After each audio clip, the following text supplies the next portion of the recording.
Bonjour les amis, j'espère que vous allez bien. Aujourd'hui, j'aimerais simplement vous proposer un temps de réflexion sur un verset de la Bible qui a attiré mon attention parce qu'au travers de ce texte, j'ai pu noter plusieurs pistes de réflexion venant de la part de Dieu, des choses qui sont très intéressantes et des choses qui viennent nous chercher au plus profond de nous-mêmes.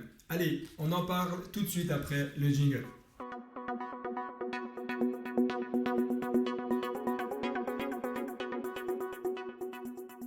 Alors, avant de lire le verset, j'aimerais simplement vous poser la question, vous personnellement, de quelle manière lisez-vous la parole de Dieu? Vous savez, il y a des personnes qui la lisent d'une manière très linéaire, qui lisent chapitre après chapitre, livre après livre, et puis recommencent une fois qu'ils sont arrivés au bout de la parole de Dieu.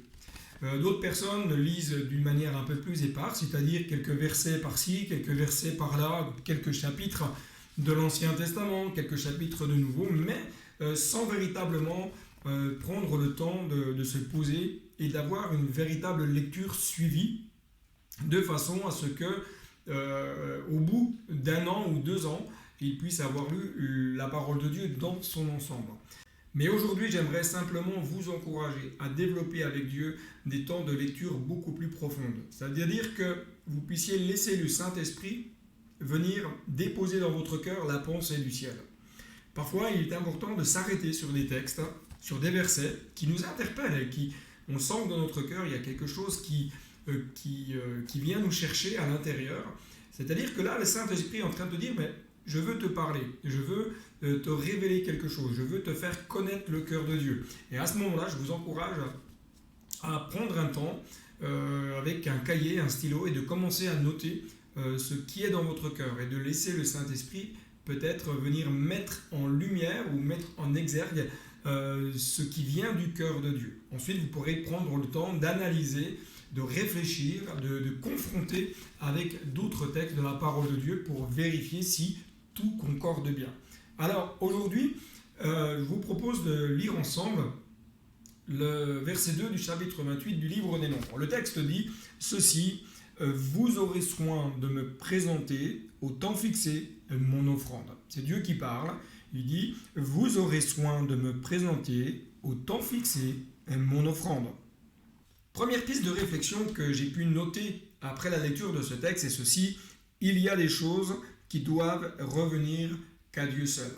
Il y a des choses qui doivent revenir qu'à Dieu seul. D'ailleurs, la parole de Dieu, elle est claire, elle dit: tu aimeras le Seigneur ton Dieu de tout ton cœur, de toute ton âme, de toute ta force, de toute ta pensée. Dieu veut que nous puissions l'aimer de tout notre cœur, non pas à moitié, non pas d'une manière éparse, mais entièrement. La Bible dit également qu'on n'aura pas d'autre Dieu devant sa face, c'est-à-dire que Dieu veut être le premier dans notre cœur, le premier dans notre vie, et en retour, Dieu attend que nous puissions lui apporter ce qui lui revient et ce qui le glorifie, ce qui l'honore, ce qui lui plaît. Dieu attend de la part de notre cœur qu'on puisse lui apporter ce qui lui revient.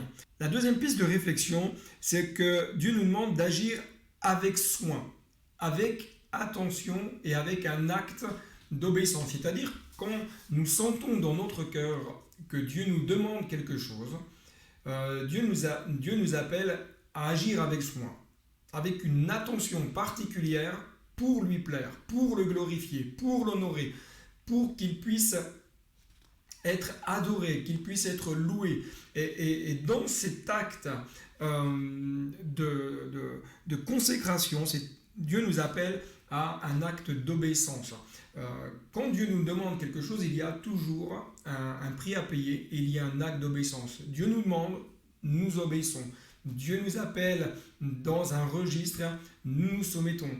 Dieu nous appelle à accomplir quelque chose, nous devons nous exécuter à accomplir les choses autant que Dieu nous demande de le faire et de la manière dont Dieu nous le demande. Troisième piste, Dieu fixe avec chacun des rendez-vous particuliers. C'est-à-dire que Dieu veut avoir avec chacun d'entre nous des temps de cœur à cœur. Dieu nous fixe d'une manière individuelle et parfois d'une manière communautaire quand nous sommes dans des rassemblements d'église, Dieu nous fixe des rendez-vous. Pourquoi? Parce que Dieu veut avoir un cœur à cœur et Dieu veut développer ce cœur à cœur et Dieu prend plaisir à ce que nous puissions prendre du temps avec lui. Et dans ces temps, dans ces moments qui sont fixés par Dieu, Dieu veut nous parler.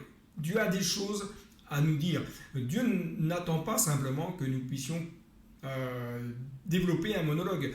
Dieu ne nous fixe pas de rendez-vous pour que nous puissions simplement parler, demander, de vraiment intercéder sans prendre des temps d'être à l'écoute. Il y a tout un équilibre à avoir dans nos vies de prière, dans nos vies d'intimité. Il y a un équilibre à avoir pour développer cette culture du cœur à cœur avec Dieu. Pourquoi? Parce que Dieu veut parler. Deuxièmement, Dieu veut, dans ces moments de rendez-vous fixés, Dieu veut nous inonder de son amour. Beaucoup de croyants vivent la vie chrétienne comme étant une vie de règles, d'obligations.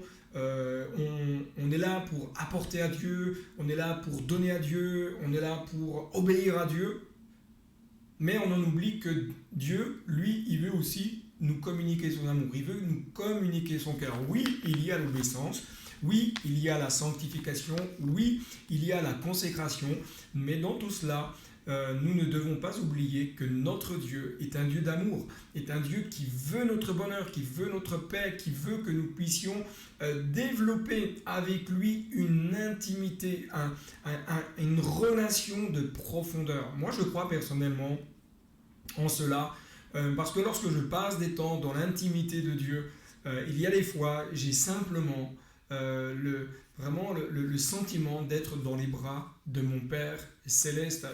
Je sens comme une paix intérieure, comme un bien-être dans mon âme et même physiquement. Je me sens en paix, je sens que la gloire de Dieu est là, je sens que son amour est là et je me sens comme enveloppé de toute sa tendresse. Et c'est cela que Dieu attend et que Dieu désire avoir avec vous. Ensuite, dans ces temps que Dieu nous fixe à part, il souhaite aussi nous sonder notre cœur, c'est-à-dire examiner, vérifier l'état de notre cœur. Il est important d'avoir ces temps d'honnêteté vis-à-vis de Dieu, parce que de toute façon, qu'on ne se trompe pas, Dieu nous connaît mieux que nous-mêmes, il connaît nos faiblesses, il connaît nos points forts, mais il sait aussi nos difficultés. Et c'est dans ces registres-là, quand Dieu sonde, ce n'est jamais pour nous accabler, ce n'est jamais pour nous culpabiliser, ce n'est jamais pour nous pointer du doigt, pour nous dire, je parle pour moi par exemple, David était un pécheur, tu commets encore telle et telle erreur. Non, quand Dieu agit de cette manière dans mon cœur, il y a toute la tendresse de Dieu et que Dieu met en lumière ce qui a besoin de changer.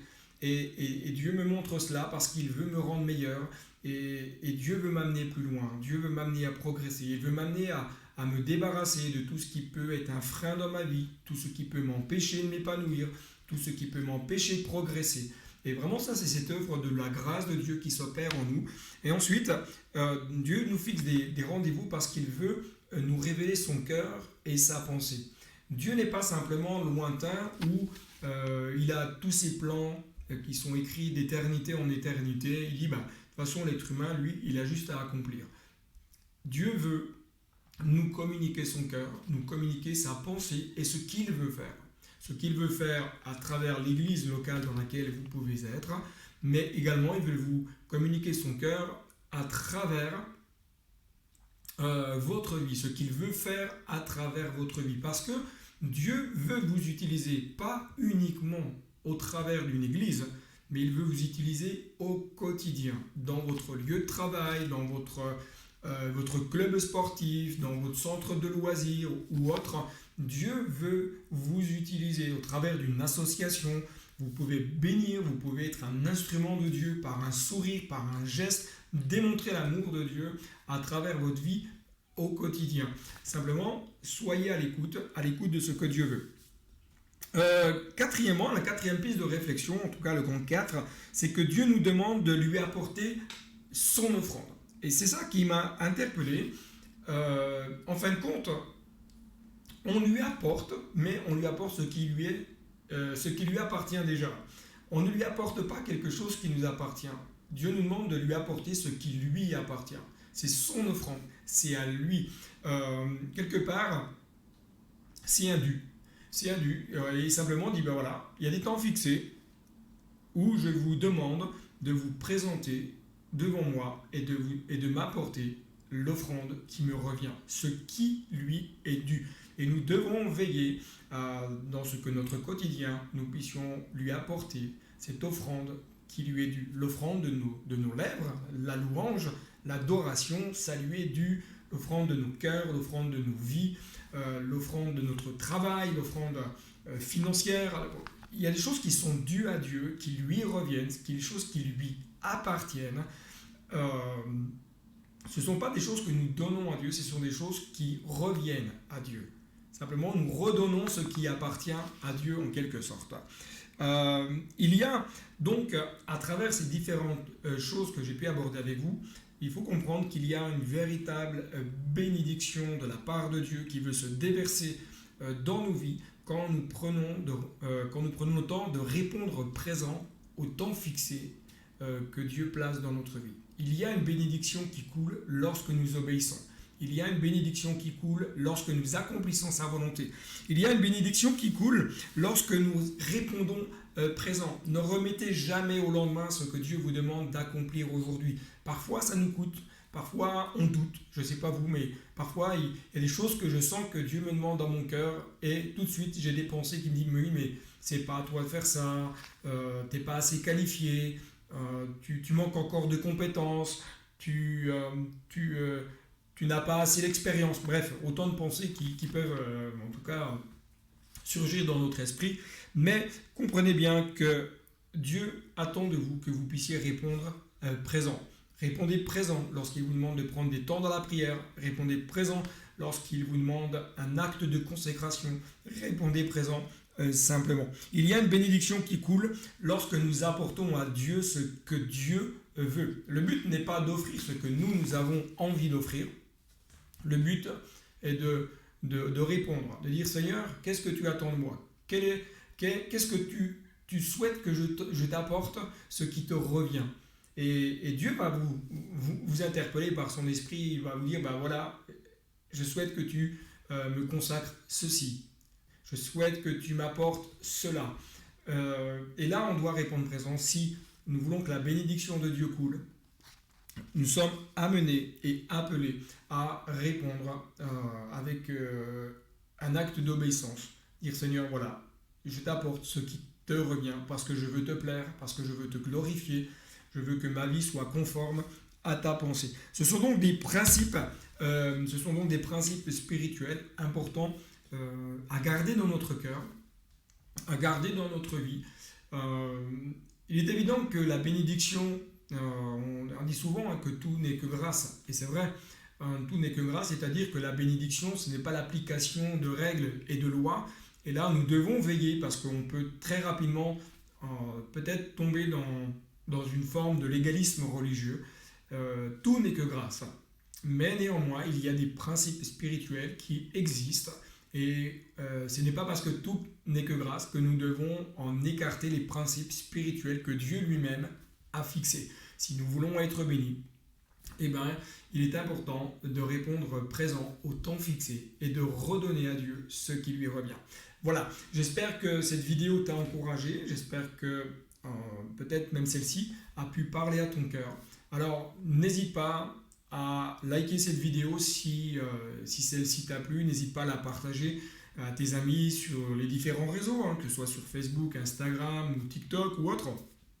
N'hésite pas à partager cette vidéo pour que ça puisse bénir, et n'hésite pas également à laisser un commentaire et à m'envoyer tes questions au travers du lien qui se trouve dans la description de la vidéo. Il faut cliquer sur la description qui puisse se développer et tu cherches le lien qui te permettra d'envoyer une question ou des questions si tu souhaites que je puisse aborder des sujets en particulier. Que Dieu te bénisse. Je te dis donc à très bientôt et n'oublie pas, le meilleur est devant. Bye bye.